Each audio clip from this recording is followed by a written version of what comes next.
అలానే మిసేస్రావు ఇక్కడ కనిపిస్తుంది మనకి ఎలన్ మాస్క్, అలాగే నిఖిల్ కామత్.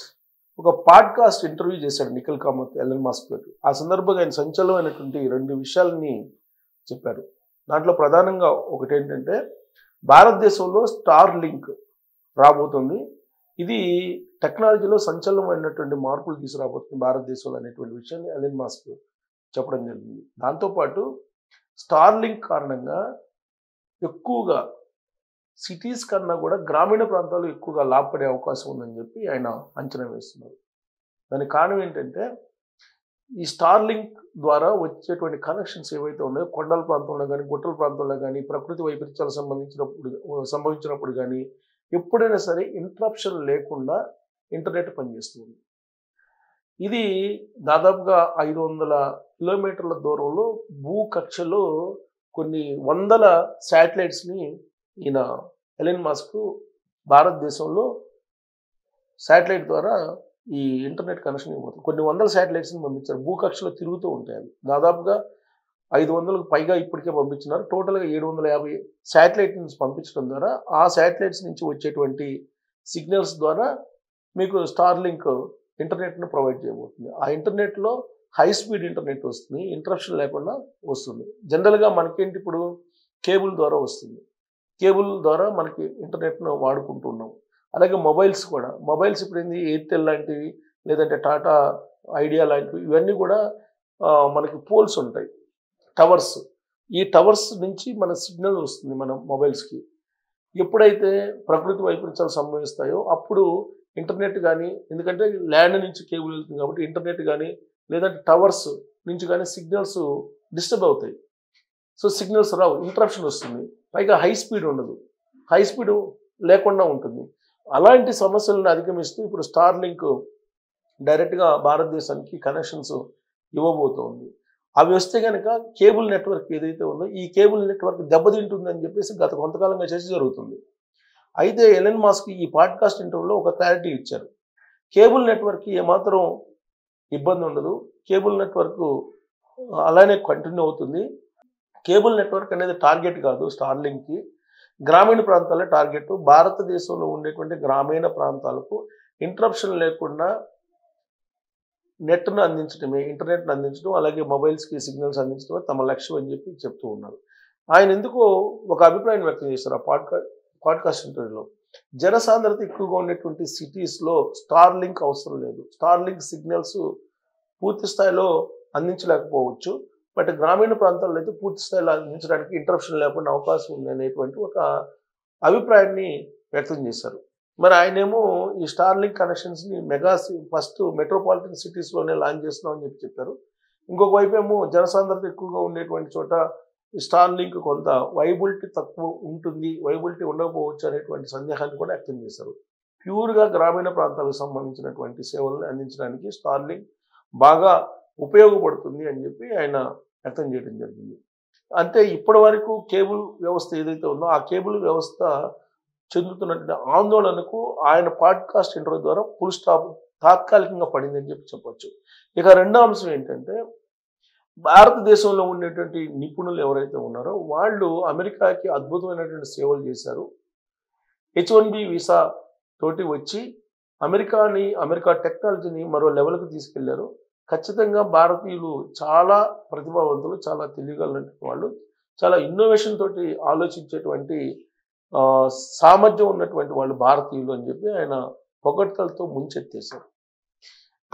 అమెరికా దేశం ట్రంప్ దగ్గర ఈయన ఉన్నప్పుడు సలహాదారుగా డోజ్ అనేటువంటి ఏర్పాటు చేసి అటు ప్రభుత్వంలో ఉండేటువంటి వాళ్ళు కానీ లేదా ప్రైవేట్ ఆర్గనైజేషన్ ఉండేటువంటి వాళ్ళు కానీ వాళ్ళని ఎఫిషియన్సీ పరంగా ఉంచాలా తీసేయాలనేది నిర్ధారించాలి అని ఆయన ప్రపోజల్ పెట్టినటువంటి లీడర్ అయిన. అలాగే ఇల్లీగల్ ఇమ్మిగ్రెంట్స్ పాలసీ అనేది పగడ్బందీగా తీసుకురావడానికి కానీ లేదంటే అక్కడ ఉండేటువంటి విదేశీయులు ఎవరైతే ఉన్నారో వాళ్ళని మళ్ళీ తిరిగి ఫ్లైట్లలో కాళ్ళు చేతులు కట్టి పంపించడంలో కానీ సలహా ఇచ్చింది ట్రంప్కి అసలు ఎలన్ మాస్క్ అంటుంటారు.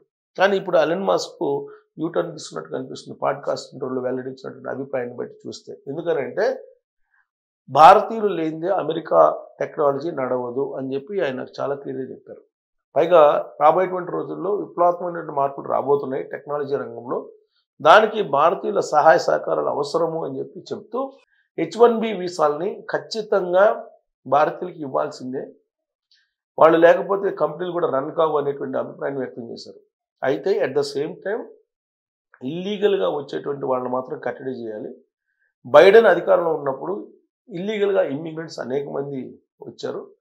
వాళ్ళు ఇక్కడ అమెరికన్ నిబంధనలకు విరుద్ధంగా వ్యవహరించడం కారణంగానే ఈ మొత్తం వ్యవహారం గందరగోళం అయింది.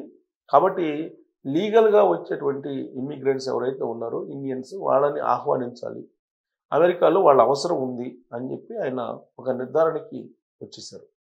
మరి ట్రంప్ ఆయన కూడా ఇదే అభిప్రాయంతో ఉన్నాడు. ఇప్పుడు యాక్చువల్గా ఎలన్ మాస్క్ ట్రంప్ ఇద్దరు ఎన్నికల ముందు కలిసి తిరిగారు. ఎలక్షన్ క్యాంపెయిన్ కూడా ఎలన్ మాస్కే చేశారు ట్రంప్కి.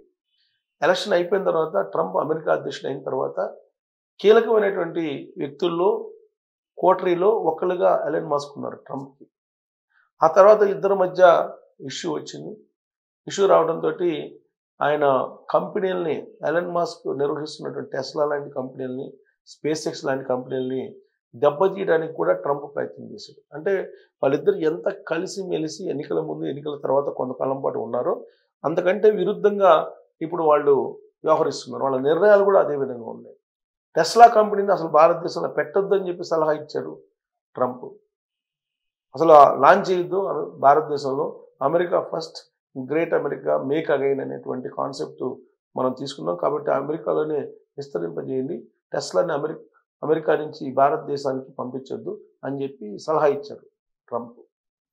కానీ ఎలన్ మాస్క్ ట్రంప్ మాటలు వెళ్ళలేదు. ఆల్రెడీ టెస్లా లాంచ్ అయింది భారతదేశంలో, మ్యానుఫ్యాక్చరింగ్ కూడా మ్యానుఫ్యాక్చరింగ్లో కూడా దిగబోతుంది. ఇప్పటివరకు మ్యానుఫ్యాక్చరింగ్లో డైరెక్ట్గా ఇండియాలో లేదు టెస్లా, ఇప్పుడు డైరెక్ట్గా రాబోతుంది. అది కూడా ఎక్కడ రాబోతుంది అని అంటే లోకేష్ గారు December 6వ తారీఖున అమెరికా వెళ్తున్నారు.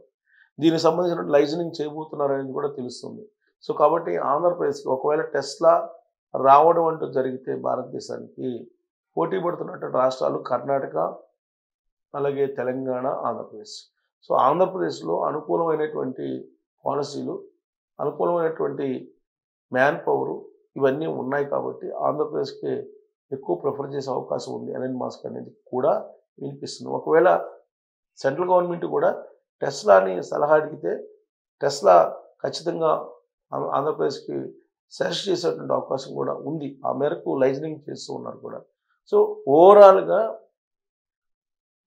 ఎలన్ మాస్క్, ట్రంప్ ఇద్దరు కూడా ఇప్పుడు ఒకే అభిప్రాయంతో ఉన్నారు. ఇండియన్స్ H1B వీసాల్లో 70% షేర్ ఉన్నప్పటికీ కూడా వాళ్ళ అవసరం ఉంది, వాళ్ళు లేకపోతే అమెరికా నడవదు అనేటువంటి అభిప్రాయానికి వచ్చేసారు. ఇది శుభ పరిణామం వాస్తవంగా. ఎందుకంటే అమెరికన్స్ ఇప్పుడు భారతీయులను వ్యతిరేకించే పరిస్థితి, అలాంటి వాతావరణం తీసుకొచ్చాడు ట్రంప్. అలాగే యూనివర్సిటీలో ఉన్నటువంటి విద్యార్థుల్ని ఇబ్బంది పెట్టారు. అక్కడ ఉన్నటువంటి కొంతమంది ఇండియన్స్ని కాల్చారు పోలీసులు, అక్కడ ఉన్నటువంటి కాప్స్ కాల్ చేశారు కూడా. ఈ మధ్యకాలంలో డెత్లు కూడా ఎక్కువ ఉన్నాయి. కాకపోతే ఇప్పుడు భారతీయుల యొక్క అవసరం ఉంది అని చెప్పి ఇద్దరు అంటున్నారు. కాబట్టి ఎలన్ మాస్క్ ఇప్పుడు చూసిచ్చినటువంటి సూచనలు ఏవైతే ఉన్నాయో పాడ్కాస్ట్లో, అవి ట్రంప్ అనుసరించడానికి అవకాశాలు కూడా లేకపోలేదు. సో ఇప్పటివరకు ఏదైతే స్ట్రగుల్స్ ఫేస్ చేశారో భారతీయులు, రకరకాల స్టేట్మెంట్స్ ట్రంప్ ఇవ్వడం కారణంగా ఇక నుంచి అలాంటి వాతావరణం ఉండకపోవచ్చు అనేది ఈ పాడ్కాస్ట్ ఇంటర్వ్యూలో ఎలన్ మాస్క్ వ్యక్తపరిచినటువంటి అభిప్రాయంగా భావించవచ్చు. మరి దీని మీద మీరేమంటారు? స్టార్లింక్ వస్తే కేబుల్ వ్యవస్థ క్లోజ్ అవుతుందా? అలాగే H1B వీసాలు మళ్ళీ పెంచే అవకాశం ఉందా రాబోయే రోజుల్లో? స్టూడెంట్స్ని అమెరికా యూనివర్సిటీకి పిలిచే అవకాశం ఉందా అనే దాని మీద మీరు కామెంట్ చేయొచ్చు. Thank you.